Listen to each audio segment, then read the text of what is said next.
Hi hello ನಮಸ್ಕಾರ, welcome back to my new vlog. ಎಲ್ಲರೂ ಹೇಗಿದ್ದೀರಾ? ಚೆನ್ನಾಗಿದ್ದೀರಾ ಅಂತ ಅಂದ್ಕೊಂಡಿದ್ದೀನಿ. ನಾನು ಕೂಡ ತುಂಬಾ ಚೆನ್ನಾಗಿದ್ದೀನಿ.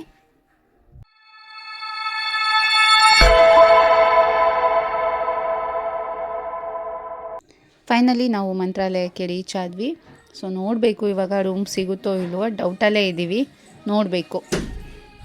ಫೈನಲಿ ನಾವು ರೂಮ್ ಹತ್ರ ಬಂದ್ವಿ. ರೂಮ್ ಕೇಳಿದ್ರೆ ರೂಮ್ ಫುಲ್ ಅಂತ ಹೇಳಿದ್ರು. ನಿಜವಾಗ್ಲೂ ಬೇಜಾರಾಯಿತು. ಯಾಕಂದರೆ ಆ ಒಂದು ಬಿಲ್ಡಿಂಗಲ್ಲಿ ಎಲ್ಲೂ ಕೂಡ ರೂಮಲ್ಲಿ ಜನಗಳು ಇರಲಿಲ್ಲ. ಅಲ್ಲೊಬ್ಬರು ಇಲ್ಲೊಬ್ಬರು ಅಂತ ಇದ್ದರು. ನಿಜವಾಗ್ಲೂ ಬೇಜಾರಾಯಿತು. ಇದ್ದರೂ ಕೂಡ ಕೊಡಲ್ವಲ್ಲ. ಆಚೆ ಕಡೆ ತುಂಬ ಜನ ಮಕ್ಕಳು, ವಯಸ್ಸಾದವರು ಎಲ್ಲ ಕೂಡ ನಿಂತು ರೂಮನ್ನು ಕೇಳ್ತಾಯಿದ್ರು. ಬಟ್ ಎಲ್ಲ ರೂಮ್ ಫುಲ್ಲಾಗಿದೆ ಅಂತ ಹೇಳ್ತಾಯಿದ್ರು. ಹೊರಗಡೆ ನೋಡಿದ್ರೆ ಹೋಟೆಲ್ ಅವರು, ಹೊರಗಿನ ಪ್ರೈವೇಟ್ ಹೋಟೆಲ್ ಅವರು ನಿಂತ್ಕೊಂಡು ವ್ಯಾಪಾರ ಮಾಡ್ತಾಯಿದ್ರು. ನಾವು 1,500 ಕೊಡ್ತೀವಿ, 2,000 ಕೊಡ್ತೀವಿ ಅಂತ. ನಿಜವಾಗ್ಲೂ ಇಲ್ಲಿನ ಸಿಸ್ಟಮ್ ಬಗ್ಗೆ ನಿಜವಾಗ್ಲೂ ನನಗೆ ತುಂಬಾ ಬೇಜಾರಾಯಿತು. ಆ ವೆಬ್ಸೈಟ್ ಯಾವಾಗ ಓಪನ್ ಆಗುತ್ತೆ ಅನ್ನೋದೇ ನಮ್ಗೆ ಗೊತ್ತಿಲ್ಲ. ಲಾಸ್ಟ್ ಟೈಮ್ ಬಂದು ಕೇಳಿದಾಗ 12 ಗಂಟೆಗೆ ಓಪನ್ ಆಗುತ್ತೆ, ಚೆಕ್ ಮಾಡಿ ಅಂತ.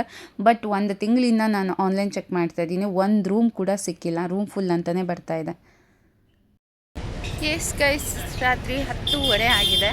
ಸೊ ನಾ ದೇವಸ್ಥಾನದ ಹತ್ರ ಅಲ್ಲೇ ಸ್ವಲ್ಪ ಹೊತ್ತು ಇದ್ದು ಆಮೇಲೆ ರೂಮಿಗೆ ಬರೋಣ ಅಂತ ಹೋಗ್ತಾ ಇದ್ದೀವಿ. ಎಸ್, ಫೈನಲಿ ನಮಗೆ ಒಂದು ರೂಮ್ ಸಿಕ್ತು. ಫೈನಲಿ ನಿಜವಾಗ್ಲೂ ಒಂದು ಸ್ವಲ್ಪ ಬೇಜಾರು ಕೂಡ ಆಯಿತು. ಯಾವುದ್ರ ಬಗ್ಗೆ ಅಂದರೆ ಇಲ್ಲಿರೋ ಸಿಸ್ಟಮ್ ಬಗ್ಗೆ. ನಿಜವಾಗ್ಲೂ ರೂಮ್ಗಳಿದ್ದರೂ ಕೂಡ ರೂಮ್ಗಳು ಸಿಗೋಲ್ಲ. ಅದ್ರ ಮೇಲೆ ತುಂಬಾ ಬೇಜಾರಾಯಿತು ನನಗೆ. ಎಲ್ಲ ರಾಯರ ಮೇಲೆ ಭಾರ ಹಾಕಿಬಿಟ್ಟು ಸೈಲೆಂಟ್ ಆದ್ವಿ. ಪಾಲಿಗೆ ಬಂದಿದ್ದೆ ಪಂಚಾಮೃತ ಅಂದ್ಕೊಂಡು ಸೈಲೆಂಟಾಗಿ ಆಗಿಬಿಟ್ವಿ. ನಾವಿಬ್ಬರು ವಾದ ಕೂಡ ಎಲ್ಲೂ ಮಾಡೋಕ್ಕೆ ಹೋಗಲ್ಲ. ಯಾಕಂದರೆ ಸಿಕ್ಕಿರೋದ್ರಲ್ಲೇ ಅಡ್ಜಸ್ಟ್ ಮಾಡ್ಕೊಂಡ್ಬಿಡ್ತೀವಿ ನಾವು. ಹೊರಗಡೆ ಬಂದಿದ್ದೀವಲ್ಲ, ಮನೆ ಥರ ಫೀಲಿಂಗ್ ಬರಬೇಕು ಅಂದರೆ ಅದು ಖಂಡಿತ ಆಗೋಲ್ಲ. ಬಟ್ ನಾವು ಹೋಗಿರೋದು ರಾಯರ ಸನ್ನಿಧಿಗೆ. ಅಲ್ಲಿ ಏನೇ ಆದರೂ ಕೂಡ ಆ ರಾಯರು ತೋರಿಸಿದ ದಾರಿ ಅಂತಲೇ ಅಂದ್ಕೊಂಡಿದ್ದೀವಿ. 8:30ಗೆ ರೀಚ್ ಆಗಿದ್ವಲ್ಲ, ಸೊ ಹಾಗಾಗಿ 1 ಅವರು ರೂಮಲ್ಲೇ ರೆಸ್ಟ್ ಮಾಡಿದ್ವಿ. ಆಮೇಲೆ ಇಬ್ಬರು ಫ್ರೆಶ್ ಅಪ್ ಆಗಿಬಿಟ್ಟು 3 ಜನ ಫ್ರೆಶ್ ಅಪ್ ಆಗಿಬಿಟ್ಟು ಸೊ ರಾಯರ ಟೆಂಪಲ್ ಹತ್ರ ಹೋಗಿ ಬರೋಣ ಅಂತ ಹೊರಟ್ವಿ. ರಾಹುಗೆ ಒಂದು ಡ್ರೀಮ್ ಇದೆ, ಅಲ್ಲೇ ಹೋಗಿ ಮಲ್ಕೋಬೇಕು ಅಂತ ತುಂಬ ದಿನದಿಂದ ಆಸೆ ಪಡ್ತಾಯಿದ್ರು. ಆದರೆ ಏನು ಮಾಡೋದು, ನಾವಿಬ್ಬರೂ ಇದ್ದೀವಿ. ನಾನು ಒಬ್ಬಳೇ ಆಗಿದ್ದರೆ ಖಂಡಿತವಾಗ್ಲೂ ಮಲ್ಕೋಬೋದಿತ್ತು. ನಮ್ಮ ಜೊತೆ ಇಯಾ ಕೂಡ ಇದ್ದಾಳೆ. ಸೊ ಮಗು ಹಾಕ್ಕೊಂಡು ಅಲ್ಲಿ ಮಲ್ಕೊಳ್ಳೋದು ಅಷ್ಟು ಚೆನ್ನಾಗಾಗಲ್ಲ. ಹಾಗೆಯೇ ಅವಳು ಫೀಡಿಂಗ್ ಕೂಡ ತೊಗೊತಾಳೆ. ಹಾಗಾಗಿ ಅದು ಕಂಫರ್ಟ್ ಆಗೋಲ್ಲ ಅಂತ ಅಂದ್ಕೊಂಡು ರಾಘು ಬೇಜಾರಲ್ಲಿದ್ದರೂ ಕೂಡ ಅಡ್ಜಸ್ಟ್ ಮಾಡಿಕೊಂಡ್ರು ನಮಗೆ. ಹಂಗೂ ಹೇಳಿದೆ ಅವರಿಗೆ, ನೀವು ಅಲ್ಲಿ ಹೋಗಿ ಮಲ್ಕೊಳ್ಳಿ, ನಾವು ರೂಮಲ್ಲಿ ಮಲ್ಕೊತೀವಿ ಅಂತ. ಬಟ್ ಹೊರಗಡೆ ಬಂದಿದ್ದೀವಿ, ಸೇಫ್ಟಿ ಬಗ್ಗೆ ಸ್ವಲ್ಪ ಡೌಟು. ಹಾಗೆ ಡೌಟ್ ಅನ್ನೋದಕ್ಕಿಂತ ಸ್ವಲ್ಪ ಭಯ ಇತ್ತು ಅಷ್ಟೇ. ಹಾಗೆಯೇ ಲೇಟ್ ಆಗಿತ್ತಲ್ವ, 10 ಗಂಟೆ ಆಗಿತ್ತು. ಹಾಗಾಗಿ ನಮಗೆ ರೋಡಲ್ಲಿ ಸರಿಯಾಗಿ ಊಟ ಕೂಡ ಸಿಕ್ಕಿರಲಿಲ್ಲ. ಇಡೀ ದಿನ ನಾವು 1 ಪ್ಲೇಟ್ ಪೂರಿಯಲ್ಲೇ ಇದ್ವಿ. ಮತ್ತು ಅಲ್ಲಿ ಇನ್ನೊಂದು ಯಾವುದೋ ಒಂದು ಹೋಟೆಲಲ್ಲಿ ಹೋಗಿದ್ವಿ. ಅಲ್ಲೂ ಕೂಡ ಊಟ ಅಷ್ಟು ಚೆನ್ನಾಗಿರಲಿಲ್ಲ. ಸರಿ ನಮ್ಮ ಹುಡುಕಿ ಸಿಕ್ತಲ್ವಾ ಅಂತ ಖುಷಿಯಾಗಿ ಒಳಗಡೆ ಹೋದರೆ ನಿಜವಾಗ್ಲೂ ವರ್ಸ್ಟಾಗಿತ್ತು. ಏನೂ ಗೊತ್ತಿಲ್ಲ, ಊಟನೇ ಸೆಟ್ ಆಗಿಲ್ಲ. ಅದು ಇಲ್ಲಿ ಇಡ್ಲಿ ಕೂಡ ತೊಗೊಂಡಿದ್ದೆ. ಅವಳು ಸ್ವಲ್ಪ ಇಡ್ಲಿ ತಿಂದು, ಒಂದು ಹಾಫ್ ಇಡ್ಲಿ ತಿಂದು ಅಷ್ಟೇ. ಆಮೇಲೆ ತಿನ್ನೋಕ್ಕೆ ಹೋಗಿಲ್ಲ ಅವಳು. ನಾನು ಫ್ರೈಡ್ ರೈಸ್ ತೊಗೊಂಡಿದ್ದೆ. ರಾಘು ಏನೂ ತೊಗೊಳ್ಲಿಲ್ಲ. ಇರೋದ್ರೆಲ್ಲ ಶೇರ್ ಮಾಡೋಣ ಇರು, ಯಾಕೆಂದರೆ ಚೆನ್ನಾಗಿರುತ್ತೋ ಇಲ್ವೋ ಅಂತ. ಬೆಳಗ್ಗೆಯಿಂದ ನಮಗೆ ಈ ಥರ ಬ್ಯಾಡ್ ಎಕ್ಸ್ಪೀರಿಯೆನ್ಸೇ ಆಗ್ತಾಯಿದೆ ಅಲ್ವಾ. ಹಾಗಾಗಿ ಒಂದೇ ಫ್ರೈಡ್ ರೈಸ್ ತೊಗೊಂಡಿದ್ವಿ. ಇಬ್ಬರು ಕೂಡ ಶೇರ್ ಮಾಡಿದ್ವಿ.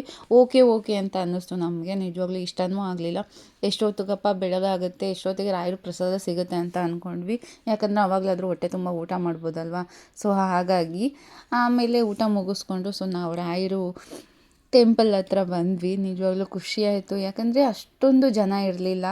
ತುಂಬ ಜನ ಅಲ್ಲೇ ಬಂದು ಮಲ್ಕೊಂಡಿದ್ರು. ನೋಡ್ತಾ ಇರ್ಬೋದು ನೀವು ಬ್ಯಾಕ್ಗ್ರೌಂಡಲ್ಲಿ. ಅಷ್ಟು ಜನ ಇರಲಿಲ್ಲ, ಫುಲ್ ಖಾಲಿ ಇತ್ತು, ಪ್ರಶಾಂತವಾಗಿತ್ತು. ನಿಜವಾಗ್ಲೂ ಖುಷಿಯಾಯಿತು. ಈ ಥರ ಸ್ಟೇ ಮಾಡ್ತಾ ಇರೋದು ನಾನು ಫಸ್ಟ್ ಟೈಮ್. ಯಾಕಂದರೆ ಮುಂಚೆ ನಾನು ರಾಘು ಬಂದಾಗ ಬರ್ತಿದ್ವಿ, ಲೇಟ್ ನೈಟಾಗಿ ಬರ್ತಿದ್ವಿ. ಅಂದರೆ ಒಂದು ಬೆಳಗಿನ ಜಾವ 2 ಗಂಟೆಗೆ 3 ಗಂಟೆಗೆ ಆ ಥರ ಬರ್ತಿದ್ವಿ. ಡೈರೆಕ್ಟಾಗಿ ರೂಮ್ ಮಾಡ್ಕೊತಿದ್ವಿ. ಸ್ನಾನ ಮುಗಿಸ್ಕೊಂಡು ಡೈರೆಕ್ಟ್ ಒಂದು 6 o'clock 6:30ಗೆಲ್ಲ ನಾವು ಬಂದು ದರ್ಶನ ಮುಗಿಸ್ಕೊಂಡು ಮತ್ತೆ ರಿಟರ್ನ್ ಹಾಗೆ ಹೊರಟೋಗ್ಬಿಡ್ತಿದ್ವಿ. ಬಿಚಾಲೆ, ಪಂಚಮುಖಿ ದೇವಸ್ಥಾನ ಎಲ್ಲ ನೋಡಿಕೊಂಡು ಹಾಗೆ ಹೊರಟೋಗ್ತಿದ್ವಿ. ಈ ಥರ ಫೀಲ್ ಮಾಡ್ತಾ ಇರೋದು ಫಸ್ಟ್ ಟೈಮ್ ಅಂತ ಅನ್ನಿಸ್ತು. ನಿಜವಾಗ್ಲೂ ತುಂಬ ಖುಷಿ ಆಯಿತು. ಏಕೆಂದರೆ ನೈಟ್ ಹೊತ್ತು ಅಲ್ಲಿ ಲೈಟಿಂಗ್ಸ್ ಎಲ್ಲ ಹಾಕಿರ್ತಾರೆ, ತುಂಬ ಚೆನ್ನಾಗಿರುತ್ತೆ ಅಂತ ಅಂದ್ಕೊಂಡೆ. ಬಟ್ ಎಲ್ಲ ಲೈಟ್ ಆಫ್ ಮಾಡಿದರು. ನಿಜವಾಗ್ಲೂ ಸಕ್ಕತ್ತಾಗಿ ಕಾಣಿಸ್ತಾ ಇತ್ತು. ಒಂದೊಂದು ಮೇನ್ ಲೈಟ್ ಮಾತ್ರ ಆನ್ ಮಾಡಿದರು. ನೋಡ್ತಾ ಇರ್ಬೋದು ಎಲ್ಲರೂ ಎಷ್ಟು ಚೆನ್ನಾಗಿ ಮಲ್ಕೊಂಡಿದ್ರು ಅಲ್ಲಿ. ಅಂದರೆ ನಿದ್ದೆ ಮಾಡ್ತಾ ಇರಲಿಲ್ಲ ಎಲ್ಲರೂ. ಅವರವರು ಇದರಲ್ಲಿ ಮೈಂಡ್ಸೆಟ್ಟಲ್ಲಿ ಅವರವರು ಮಲ್ಕೊಂಡಿದ್ರು. ನಿಜವಾಗ್ಲೂ ಖುಷಿ ಆಯಿತು ನನಗೆ.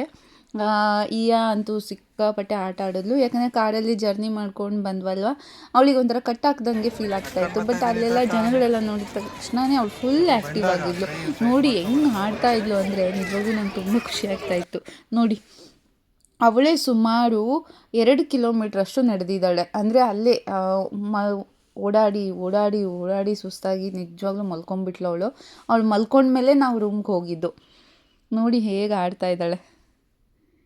ಆಮೇಲೆ ಇಯಾನ್ ಜೊತೆಗೆ ಎಲ್ಲರೂ ಸೆಲ್ಫಿ ತೊಗೋತಾ ಇದ್ರು, ಫೋಟೋಸ್ನ ತೊಗೋತಾ ಇದ್ರು, ಖುಷಿ ಆಗ್ತಾಯಿತ್ತು. ಮತ್ತು ಅವಳು ಯಾರೆಲ್ಲ ಮಲಗಿರ್ತಾರಲ್ವ ಅವ್ರದ್ದು ಬೆಡ್ಶೀಟ್ ಎಲ್ಲ ಹೋಗಿ ಎಳಿತಾ ಇದ್ಲು. ಆಮೇಲೆ ರಾಘು ಅಲ್ಲಿ ಕೂತ್ಕೊಂಡು ಸ್ವಲ್ಪ ಹೊತ್ತು ಧ್ಯಾನ ಮಾಡ್ತಾಯಿದ್ರು. ಖುಷಿ ಆಯಿತು.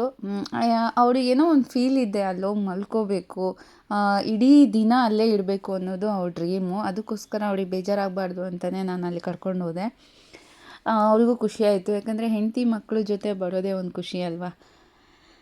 ಎಕ್ಸ್ಪೆಕ್ಟ್ ಮಾಡಲಿಲ್ಲ ನನಗೆ ರಾಯರು ನಮ್ಮನ್ನು ಇಲ್ಲಿ ಕರೆಸ್ಕೊಂಡ್ರು ಅಂತಲೇ ಹೇಳ್ಬೋದು. ಅದಕ್ಕೆ ಅಲ್ವಾ ರಾಯರು ಅಂತ ಅನ್ನೋದು, ದೊಡ್ಡವರು ಅಂತ ಅನ್ನೋದು. ನಾನು ಕೂಡ ಅಂದ್ಕೊಂಡೇ ಇರಲಿಲ್ಲ ರಾಯರು ಟೆಂಪಲ್ ಹತ್ರ ಬಂದು ಈ ಥರ ಮಲ್ಕೋತೀನಿ ಅಂತ. ಇದೆಲ್ಲ ನನಗೆ ಫಸ್ಟ್ ಎಕ್ಸ್ಪೀರಿಯನ್ಸು. ನಿಜವಾಗ್ಲೂ ತುಂಬ ಚೆನ್ನಾಗಿ ಅನ್ನಿಸ್ತು. ರಾಯರ ಹತ್ರನೇ ನಾವಿದ್ದೀವಿ ಅಂತ ಅನ್ನಿಸ್ತಾ ಇತ್ತು. ಅವರೇ ಇಲ್ಲಿ ನಮ್ಮನ್ನು ಕರ್ಕೊಂಡು ಬಂದರು. ಇಲ್ಲಿ ತೂಗಿ ಆಡಿ ಮಲಗಿಸ್ತಾ ಇದ್ದಾರೆ ಅಂತ ಅನ್ನಿಸ್ತಾ ಇತ್ತು. ಅಷ್ಟು ಚೆನ್ನಾಗಿ ಫೀಲ್ ಕೊಡ್ತಾಯಿತ್ತು. ಅಲ್ಲೇ ಕೂತ್ಕೊಂಡು ಇಯಾನ್ ಜೊತೆ ಟೈಮ್ ಪಾಸ್ ಮಾಡ್ತಾ ಇದ್ವಿ ನಿದ್ದೆ ಬರೋವರೆಗೂ. ಹೊಸ ಜಾಗ ನಿದ್ದೆ ಬರೋಲ್ಲ, ಬಟ್ ರಾಯರ ಹತ್ರ ಇದ್ದೀವಲ್ವ, ಅದು ಒಂಥರ ನೆಮ್ಮದಿ ಕೊಡ್ತಾಯಿತ್ತು ನಮಗೆ. ನಿಜವಾಗ್ಲೂ ನನ್ನ ಬರ್ಡೇ ಇಷ್ಟು ಸ್ಪೆಷಲ್ ಆಗಿರುತ್ತೆ ಅಂತ ನಾನು ಅಂದ್ಕೊಂಡೇ ಇರಲಿಲ್ಲ. ಅದು ರಾಯರ ಜೊತೆ ಇದ್ದೀನಿ ಅಂತ ಅಂದ್ಕೊಂಡೇ ಇರಲಿಲ್ಲ. ಅದೆಲ್ಲ ಮುಗಿಸ್ಕೊಂಡು ನಾವು ರೂಮ್ ಕಡೆ ಹೊರಟ್ವಿ. ಅಲ್ಲಿ ನೋಡಿ ಲೈಟಿಂಗ್ಸ್ ಹಾಕಿದಾಗ ಸುತ್ತ ರಾಯರಿದ್ದರು, ಅದನ್ನೆಲ್ಲ ವಿಡಿಯೋ ಮಾಡಿಕೊಂಡೆ ನಾನು. ತುಂಬ ಚೆನ್ನಾಗಿತ್ತು. ನನಗೆ ಅಲ್ಲಿ ಬಿಟ್ಟು ಬರೋದಕ್ಕೆ ಮನಸ್ಸು ಬರ್ತಾನೆ ಇರಲಿಲ್ಲ ನನಗೆ. ಆಗೋದು ಫೋರ್ಸ್ಫುಲಿ ಬಂದಿದ್ದೀನಿ ನಾನು. ಓಕೆ ಗೈಸ್, ಇದೇ ನಾವು ಸ್ಟೇ ಮಾಡಿರುವಂಥ ರೂಮು. ರೂಮ್ ಟೂರ್ ನಾವು ತೊಗೊಂಡಿರೋ ರೂಮ್ ಈ ಥರ ಇದೆ. ಅಷ್ಟು ಚೆನ್ನಾಗಿರಲಿಲ್ಲ. ಓಕೆ ಇಬ್ಬರು ಸ್ಟೇ ಮಾಡ್ಬೋದಿತ್ತು. ನಾವು ಒಂದು ನೈಟ್ ಅಲ್ವಾ, ಸೊ ಜಾಸ್ತಿ ಅಷ್ಟೇನು ವಾವ್ ಅಂತ ಏನಿಲ್ಲ. So fresh one time stay ಮಾಡ್ಬೋದು, ತೊಗೊಳ್ಳೋದಕ್ಕೆ ಸಾಕು ಈ ರೂಮ್ ಅಂತ ಅಂದ್ಕೊಂಡು ಈ ರೂಮ್ ತೊಗೊಂಡ್ವಿ. ಈ ರೂಮಿಗೆ 1200 ರುಪೀಸ್. ಎಸ್, ಹೀಗೆ ಮತ್ತು ರಾಘುಗೆ ಮುಡಿ ಕೊಡೋಕೆ ಹೋಗ್ತಾ ಇದ್ದೀವಿ. Already time 5 o'clock morning. 5 o'clock morning ಮುಡಿ ತೆಗಿಯೋಕೆ ಹೋಗ್ತಾ ಇದ್ದೀವಿ, ಹುಲ್ಲು ಕೊಡೋಕೆ ಹೋಗ್ತಾ ಇದ್ದೀವಿ. ಹೋಗೋಣ. ಅವಳು ಬಿಸಿನೀರು ತೊಗೋಬೇಕಿತ್ತು, ನಾನು ಖಾಲಿ ಬಾಟ್ಲಿ ನೋಡಿಲ್ಲ ಸೊಳ್ಳೆ ಕಚ್ಚಿರೋದು.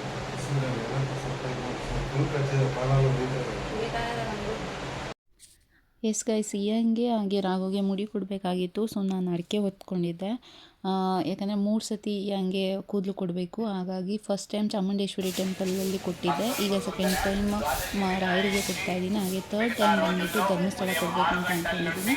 ಆ ಧರ್ಮಸ್ಥಳ ಕೂಡ ಹೋಗಬೇಕು. ಜುಲೈ 6ಗೆ ನಾವು ಹೋಗ್ತಾ ಇದ್ದೀವಿ. ಆಲ್ರೆಡಿ ಆ ಡೇಟ್ ಕೂಡ ಫಿಕ್ಸ್ ಆಗಿಬಿಟ್ಟಿದೆ, ಯಾಕಂದರೆ ಅವತ್ತು ರಾಘು ಬರ್ಡೇ. ಸೊ ಅವತ್ತು ಹೋಗದೇ ಇದ್ದರೂ ಕೂಡ ನೆಕ್ಸ್ಟ್ ಡೇ ಆದರೂ ಹೋಗ್ತೀವಿ, ಯಾಕಂದರೆ ಹುಟ್ಟಿದ ದಿನ ಮುಡಿ ಕೊಡಬಾರ್ದು. ಹಾಗಾಗಿ ಅದರ ನೆಕ್ಸ್ಟ್ ಡೇ ಹೋಗ್ತೀವಿ ನಾವು. ಎಸ್, ಮುಡಿ ಕೊಡೋದು ಎಲ್ಲ ಬೇಗ ಆಯಿತು.